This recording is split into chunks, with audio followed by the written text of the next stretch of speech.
Do you remember a while back when Steve and I recorded and published an episode of 60 Cycle Hum, the guitar buying, selling, trading, fixing, modding, breaking, reviewing, and playing podcast? And in that episode, do you remember that we covered a couple reverb listings where someone was selling, maybe is still selling, vintage Fisher-Price and other branded little kids tape decks that they had converted into guitar amps.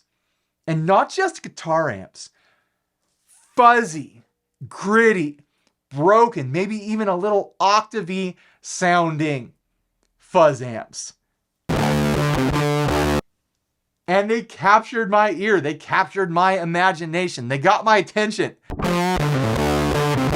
is what I'm trying to say. And I couldn't stop thinking about them. And then people started tagging me. I think on Discord, I got tagged. People were publishing videos, how-to videos on how to do it. And I watched those videos and they gave me way too much confidence. And I said, I think I can do that. So I jumped on eBay and I bought one. I didn't buy one of the finished ones from Reverb. You guys can do that if you want. I'll put a link down below if you want to go check out that guy's wares. I bought an early 80s, like tan plastic, little kids tape deck to see if I could pull this off. It's not a Fisher-Price, it's some other brand. The seller had it listed cheaper than other sellers for the same model because they didn't test it. They didn't put batteries in it or tape in it to test it. I've already opened it up, as you can see. I put some C-cell batteries in there. The motor seems to turn. I don't know if the tape deck part of it works at all. What could break on it, right? It's got to be pretty simple inside. It's got to still be functional, I hope. Hopefully I don't get to the place where like, oh, it just doesn't work at all. And I don't actually have a cassette tape here to test it. So I'm crossing my fingers in that direction. But anyways, what do we have here? We have a take-along. I know I had something like this. I don't know if it was a Fisher-Price or if it was one of these or some other brand, but this is nostalgic for me. Just the color, the shape, the design of it. This takes me back to being a child because as it says on the back, copyright 1983. I was 2 years old when this was manufactured. NASTA ind.inc.ny, which we all know stands for New York City, which is where some people buy their salsa, apparently. Made in Hong Kong. It's a take-along, and on the top it says Powertronic. I don't know what the brand is. I'm assuming Powertronic, or is it NASTA INC? Who knows? But it is a tape deck.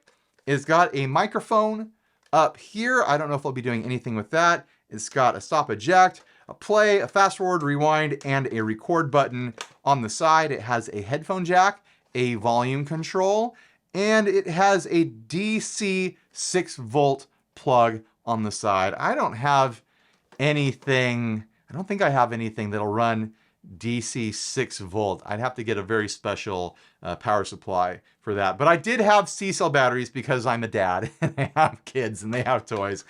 And the motor does turn. The motor turns. But like I said, I don't know if it'll pass signal at all. But let's see if I can do this. I'm going to try to crack it open to figure this out. Now, I did watch some videos. I watched some people's videos on how to do this. There's someone who had, I forget what it's called, but they had a website with the full instructions and a video to go with it. And what they did is they opened this up and they pulled this part off, which apparently just happens. It just pulled off in my hand. And they were able to unscrew the tape head from this angle. And I can tell just by looking at it that I'm not going to be able to do that. The screws are not accessible this way. They are accessible that way. I'd have to drill holes in the plastic to get at it. I'm not going to do that. I'm going to take it apart from the back and we'll see what kind of trouble I can get into here. Wish me luck, guys. I'm gonna need it. Sometimes I feel extremely competent when I'm doing weird little projects. And sometimes I know that I'm in over my head. I don't actually know which of those are the case right now. This might be very simple for me. The videos and instructions that I've watched made it seem, oh wow, it's just gonna pop right off. I didn't have to like stick in a screwdriver with tabs or anything like that. There we go. This is either going to be very simple for me or I'm about to destroy this thing. And there will be no options in between. For those of you wondering if, you know, plastic things like this from the 80s were really this color or if they're just stained from cigarettes, no, they really were this color. This was considered like a futuristic modern color of the time. This like tan and brown combination. It was extremely space age at that time for some reason. Someone who's older than me, someone who was born in the 60s or 70s, please explain to us why this was such a hip color combination, the tan and the brown. So what do we have here? We've got 2 circuit boards. This is where the volume pot is, and that headphone jack and the power jack. We've got a little speaker here. We've got some motorized components going on. I should have left the batteries in so we could watch it spin from the inside. One of the videos I watched, the guy disconnected the motor, which he said it wasn't necessary, but it's something that I'll be seeking to do. There we go. It's spinning. Seems quiet. No issues as far as I can tell. I just don't know if it'll pass sound because I don't have a cassette tape. It's been a long time since I owned a cassette tape of anything. I should have ordered one on eBay. What was I thinking? So if I'm going to get in to access the wires that connect this tape head here, it looks like I'm going to have to take the whole thing apart unless I knew which of these wires were connected to it, right? Hopefully it's only a couple screws holding this whole thing together. This is a no-brainer screw right here.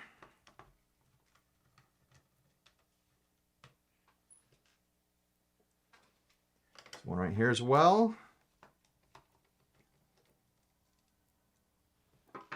Is there going to be mounting screws hidden under this? Oh, there's one hidden right here.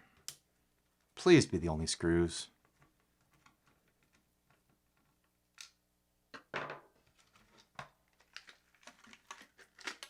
Oh, it feels like it's going to pop right out. Thank goodness. That's what I wanted. Oh, there's the microphone right there too. Just 2 wires on that. I bet I could replace that with a jack or something else. Okay, here we go. I think this is going to be one of the easy ones. Let me zoom in on this. Unless there's something else going on here that I'm not understanding, there's only 2 wires coming out of this tape head. Should I unscrew this to see if there's like something going on underneath it? It might be easier to work with this after removing the tape head anyways. I love that it's all just little Phillips screws and they're all just coming out. No excessive amounts of connections or plastic tabs, anything like that. Yeah, there's no other electronic connection here. It is just the tape head with 2 wires, which means this is going to be painfully easy to connect a guitar jack to.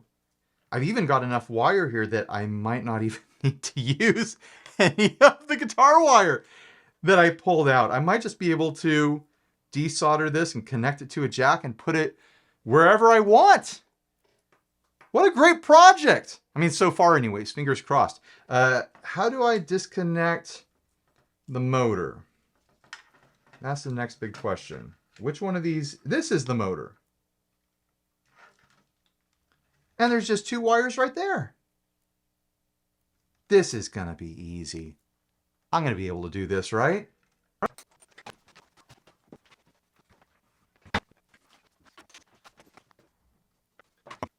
I kind of want to watch that motor come to a halt as I snip the wires. I know it's just going to be anticlimactic and it's not going to be all that exciting, but I just want the confirmation that that is what's happening. Okay, here we go.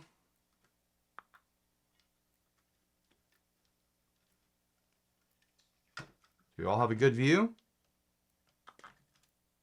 There it is. Motor disconnected. And I'll just leave the wires there. No reason for them to be connected or, you know, covered up or anything like that. If anyone wants to reconnect it in the future, I'll just leave it. Because why not? Now I will snip this off. Sorry to anyone that wanted this to be a functional tape player in the future. But those times are over. A little bit of tape here holding all these wires together. I'm going to pull this out to see how much space I have.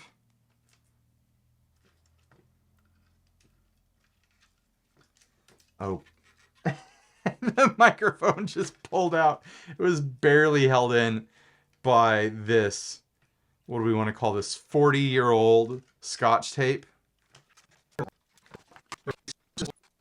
So there it is. We've got enough lead here that I could put the jack right in the front if I wanted to, or I could put it all the way down here. I could do it through the side. I'm kind of liking the idea of up front, honestly.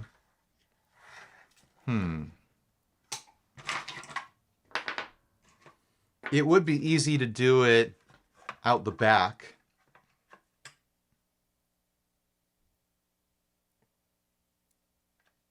But I don't know. I like the idea of front access. To the side might be the smartest, though. Big decisions to be made here. I'd hate to mess up the aesthetic, you know? I don't necessarily want it to look circuit bent. I want it to look like just the thing. So yeah, I think I'll go through the side right here. I can do it after I solder it up and test it. So I might as well do that, right? The ground wire is bare. The lead wire needs to be stripped. There we go. Need a hot holder. These things right here are the best. They're amazing. These hot holders, our friend Rick Wilkinson over at Austin Ribbon Mics makes these things. They're his #1 product. He makes ribbon mics, but this is like his top selling thing. They're fantastic. They've got all these little holes to hold everything you could imagine that you'd need to solder when working on guitar stuff. They even have like these just like little slits and stuff like that on the side that will just hold wires for you so that you can solder them quickly. They're made out of silicone, so they're not going to melt or react to your solder or soldering iron or whatever. They're just so super duper smart. Get yourself 1 or 2 or 3 or 4 of them, honestly. I'm always grabbing one of these things when I'm doing soldering. And see, it just holds the wire there for me. So that'll be my lead, which will connect to the tip of the jack, of the plug. Let me show you how that'll look. So with any plug, you've got your sleeve and you've got your tip. So that's the tip. It connects down here to this lug, and that lug connects to the sleeve, which is your ground. Now the ground. Is that really it? Is that really all I have to do to turn this thing into an amplifier? I mean, I still have to drill a hole and connect it, but let's put batteries in and see what happened. If it doesn't work, I don't know where I'll go from here, because that would require me to, you know, repair a broken circuit, I'm assuming. So I'm assuming for it to pass signal, I'll have to press the play button, because that will activate where the tape head used to be in the signal path. Oh, well, that's promising. I'm not going to put a real mic on it. until it's all buttoned up, but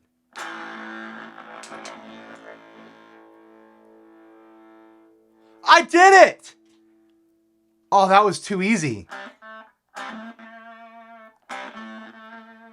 Oh, and it's broken sounding.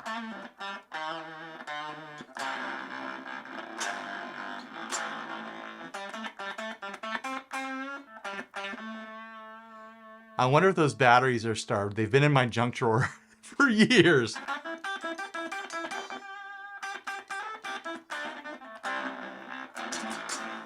Oh yeah, this thing's very broken sounding.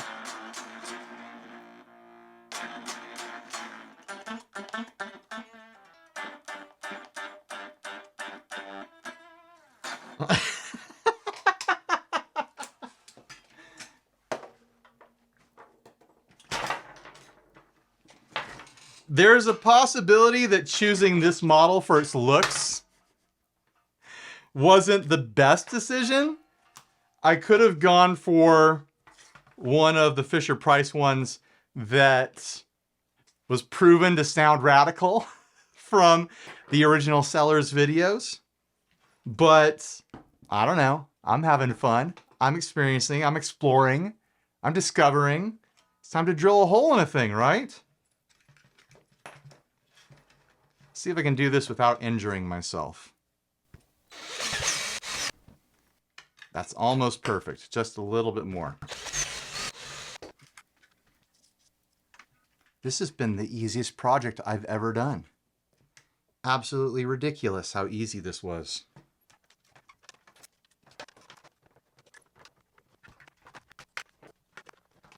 It even still ejects. I didn't break that part somehow.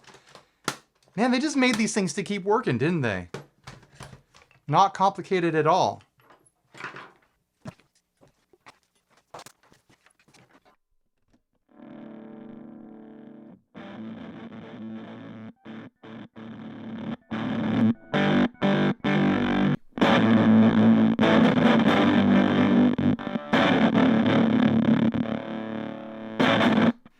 It's doing it. It's technically doing the thing. I'm glad that I didn't spend more than a few minutes on that modification because it's sounding really super gritty and broken, which normally I'd be excited about, but it's also very, very quiet.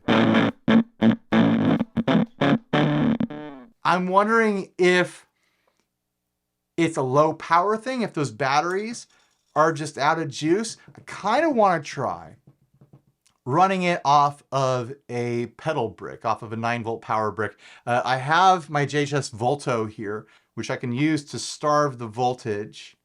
So I could start it very low and slowly turn it up to see if it sounds right. I have a feeling this power plug on the side is going to be like an old DoD style.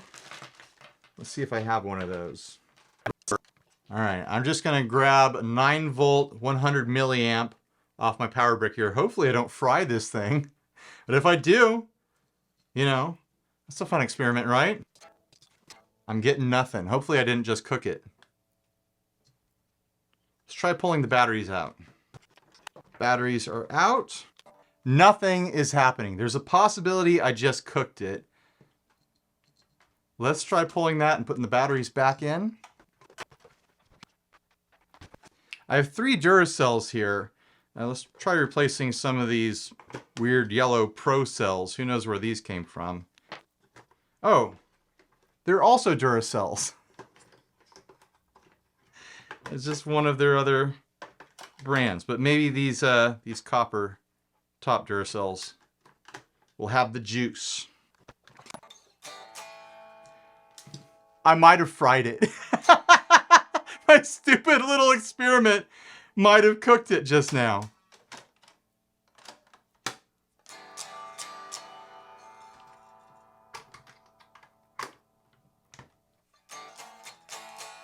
Of course. All right, we'll go back to those Pro cells just to be sure. Oh. It's back.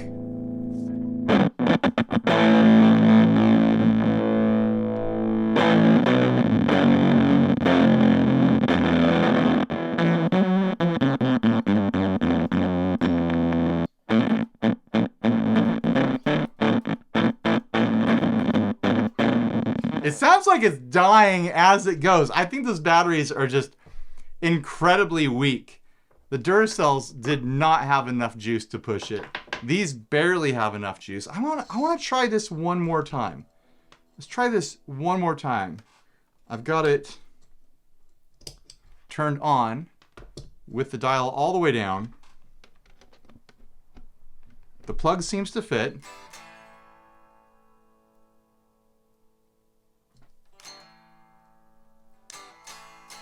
Nothing. I'm gonna have to go buy fresh batteries to do this. Does it need the plug reversed or something? I've got all these adapters here and I don't know what does what. This might be a reverser. Well, let's give it a shot. Oh, that's it! I figured it out!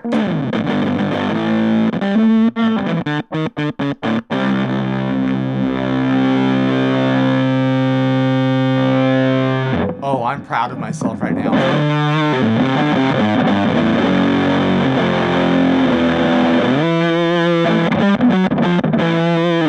If I had planned this video a little better, I would have had fresh batteries to play with, right?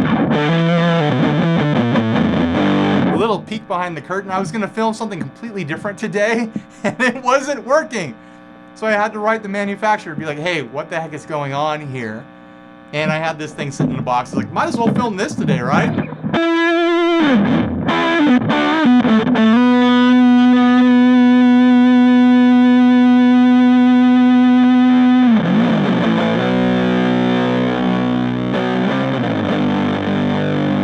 of like it broken like that. But it's neat that you can turn it up. Now watch me turn it all the way up and fry the circuit.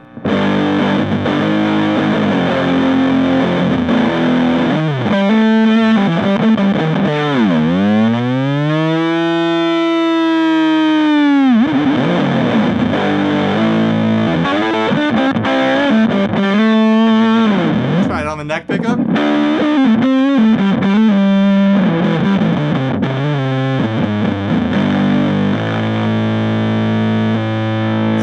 Up with the volume knob.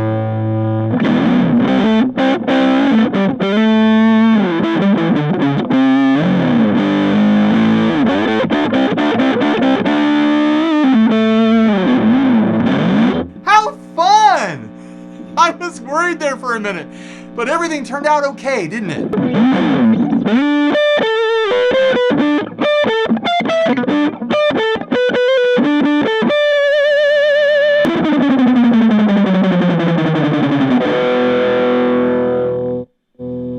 Clean.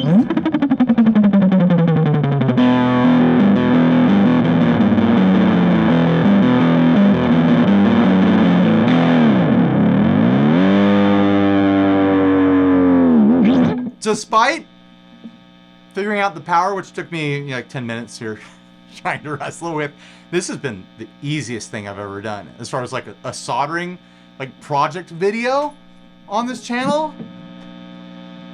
That was super simple. And the results are very fun right off the gate. Do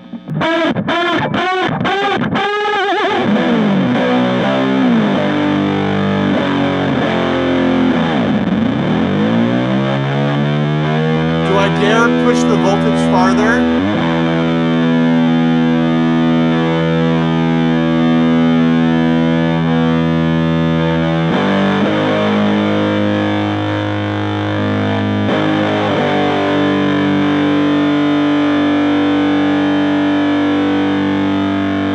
Not a lot of change past noon.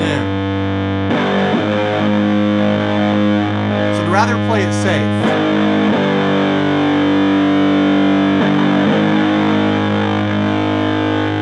Maybe that difference would be more apparent if it was running out into amps using this as a distortion box, basically.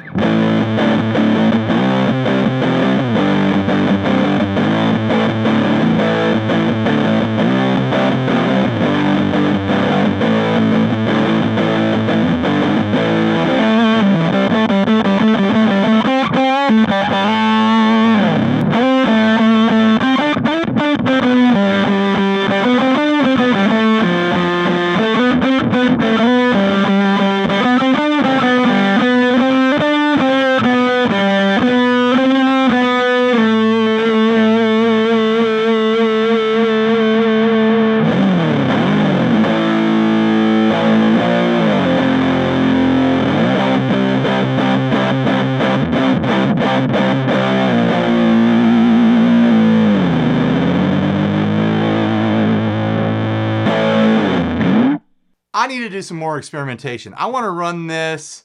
I want to run pedals into it. And then I want to try to run out of the headphone jack into pedals, into amps.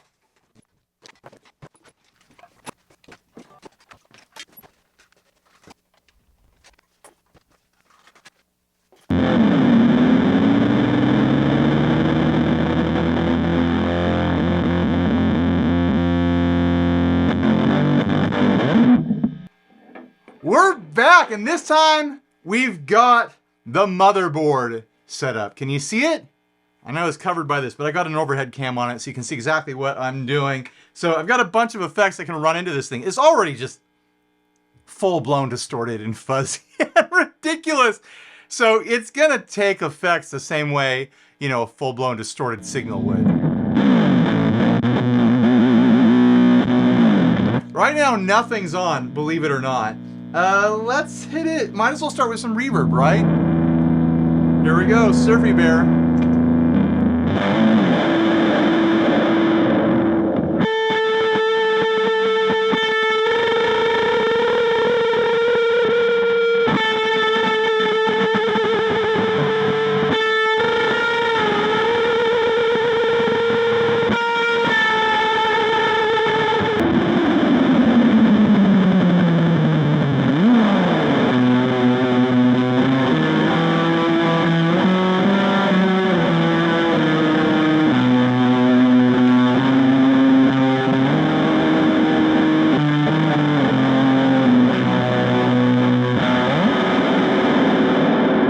Try to clean it up a little bit by pulling back the volume on the reverb.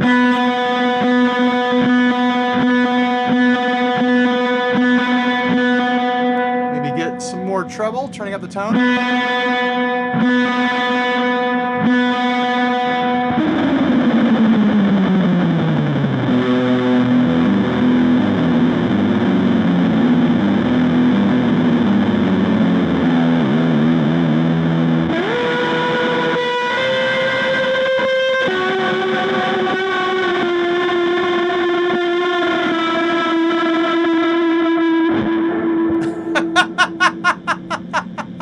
I don't think it's cleaning up. Maybe that was a little bit cleaner than it was, but it's still just heavily distorted.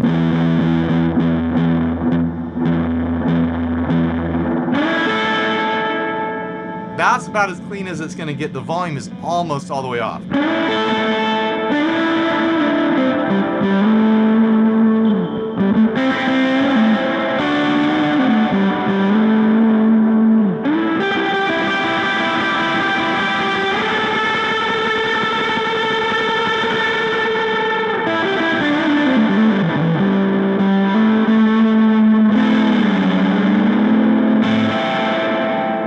So nasty.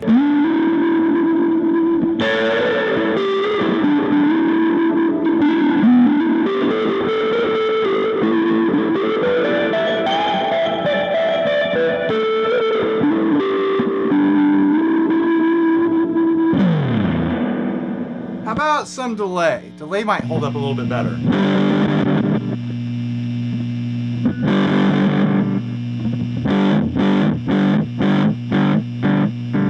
Getting a lot of noise off that.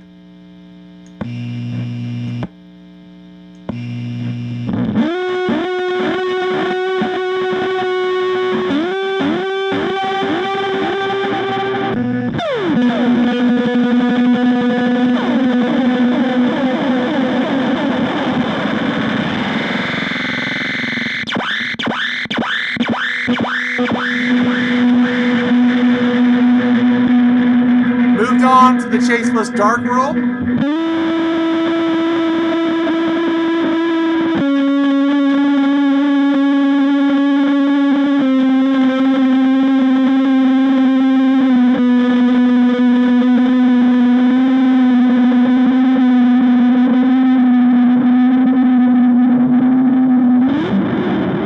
There's not really a lot of reason to throw more distortion at it, but I do have the Cosmodio glitch witch down here.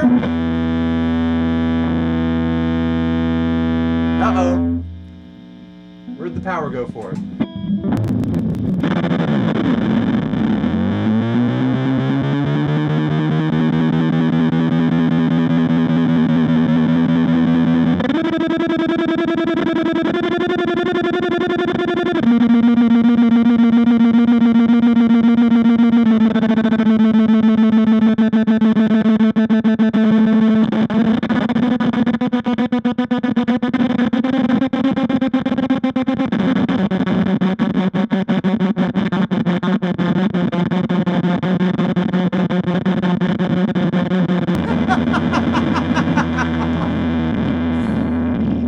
We're just noise making.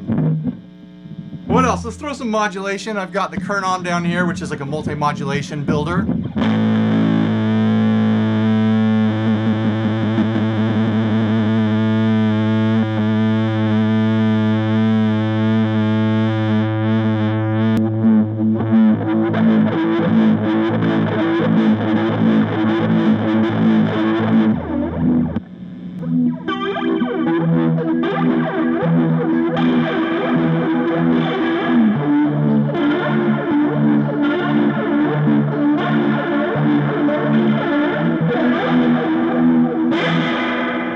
So that's been flanger. Try some phaser, make it real slow. Oh, and I'm running the reverb as well.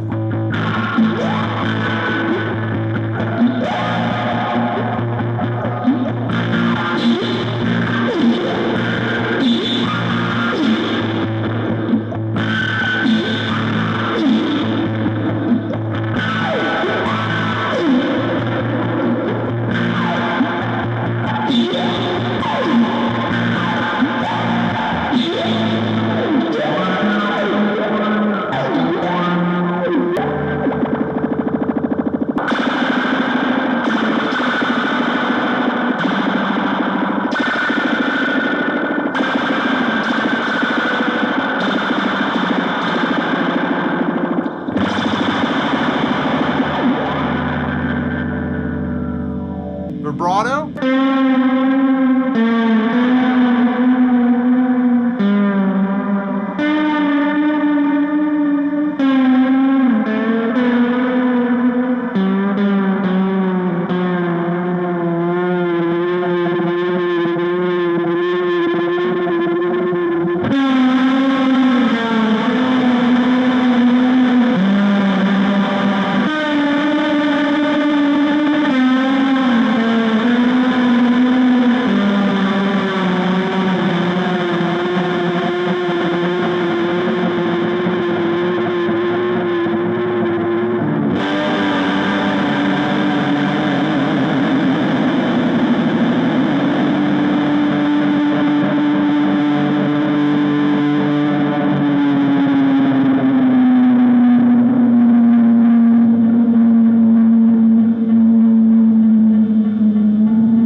All right, one more thing on the pedal board, and then I want to turn this into a pedal. Hopefully, fingers crossed, the headphone output works on here. I've got this Roland T8 drum machine here. I want to hear what that sounds like through this. So I'll engage that in the loop.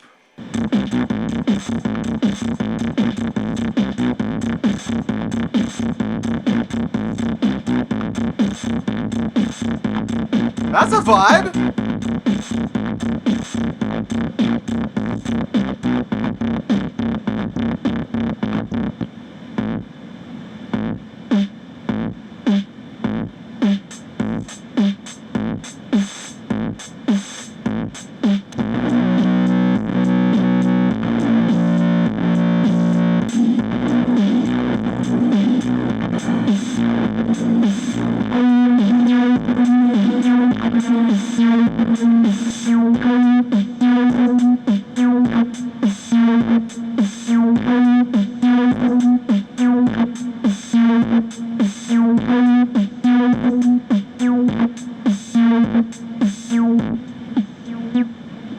I could see someone totally using something like this in a studio or creative environment to add some texture, a lot of grit, a lot of personality to something like a drum machine to make a really fun lo-fi sort of track. There's something very cinematic about this too. When I was playing around with all the reverbs and delays and stuff like that, and the vibe.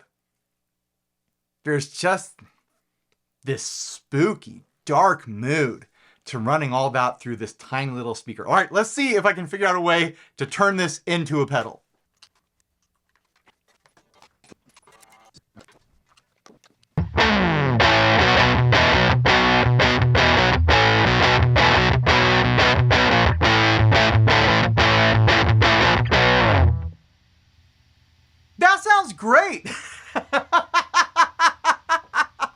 Is someone gonna need to clone a tape deck to make a distortion pedal? That sounds way better than I was expecting it to.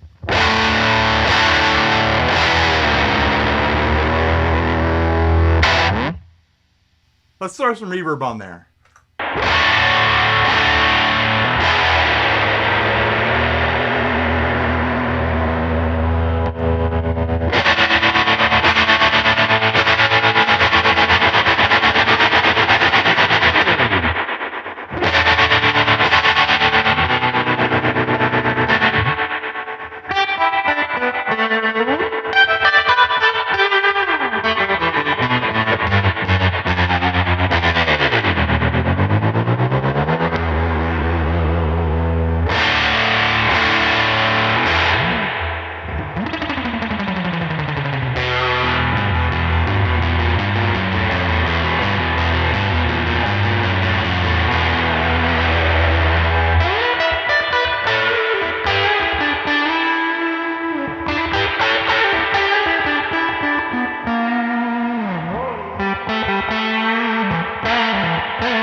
I'm just having fun at this point.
Alright, let's try stacking it into some dirt from the 50/50.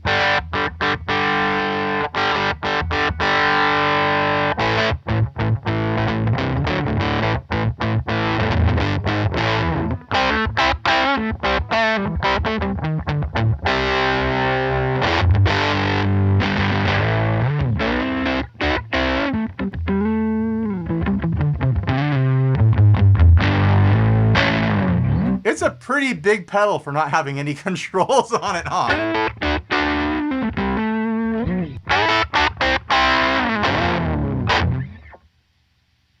It's dark, it's mid-focused, it's kind of woofy. I mean, that's through the 50/50.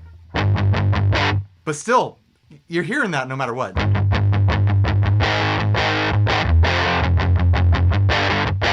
Broken sounding. It's got vibe, it's got mojo. It's the tone of 1983. When you hear the chime, turn the page.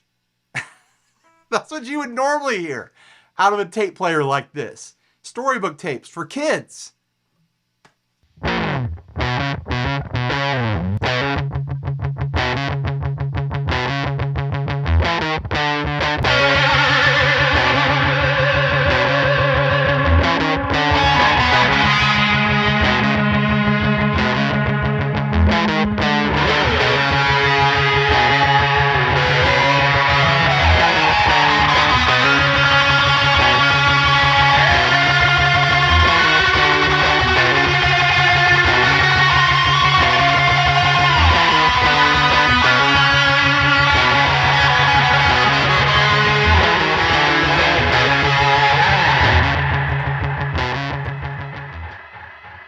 Yeah!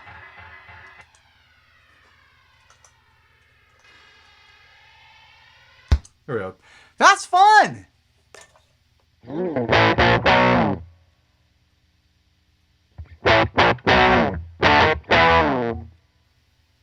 That's a worthwhile project. It really didn't cost me that much. I think I spent like 20 bucks getting this from eBay. I threw a guitar jack in there.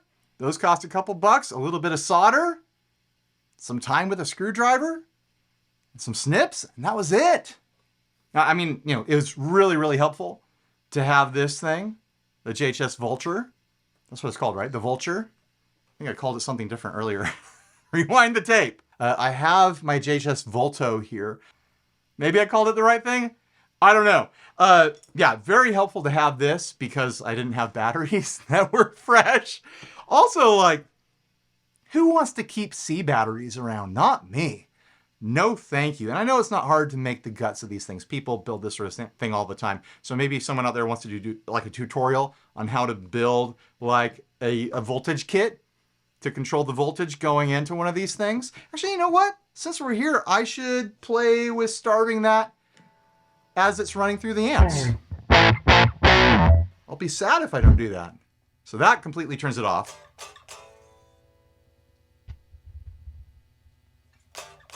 I don't have the overhead camera on this anymore, so you'll just have to trust my description of what's going on. So that's at like, what is that, like 8:30 on the clock? That's what it sounded like with the C batteries. Oh,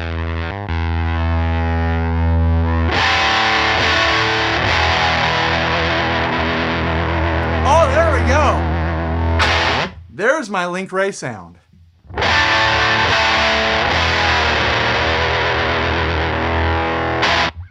Oh.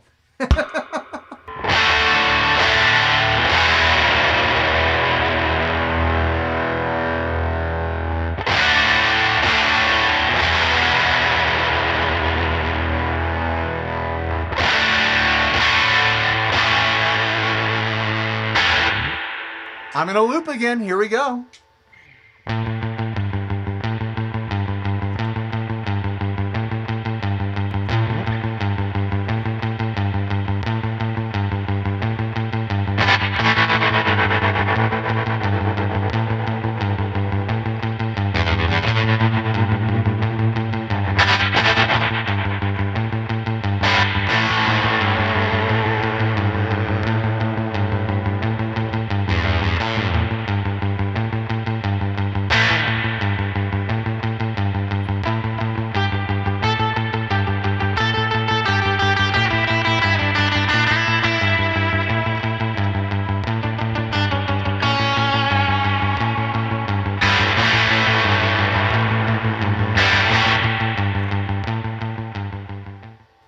That's like perfect.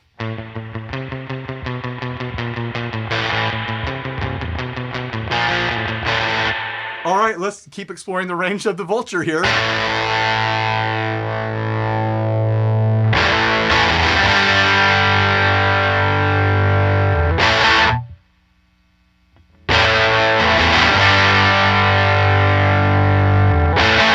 We're getting more low end and it's getting thicker as I turn up the volts.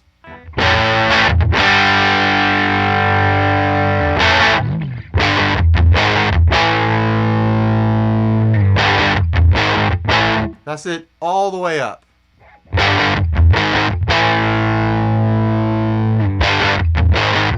That's about noon. And here it is, 9 o'clock. 9 o'clock is right around where that starved sound lives.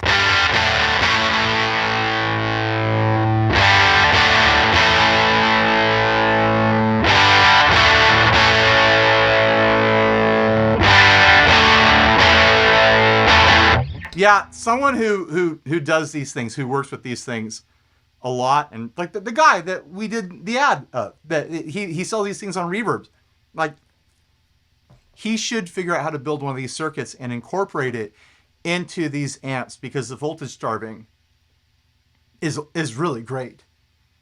That's a fun thing, to be able to go from like starving, broken, torn speaker Link Wray to like a thicker, heavier, kind of like 1970s, kind of like classic rock sort of sound.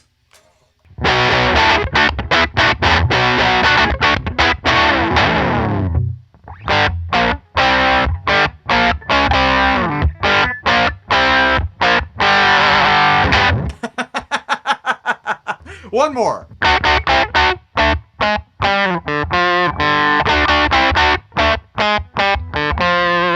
Maybe one more after that.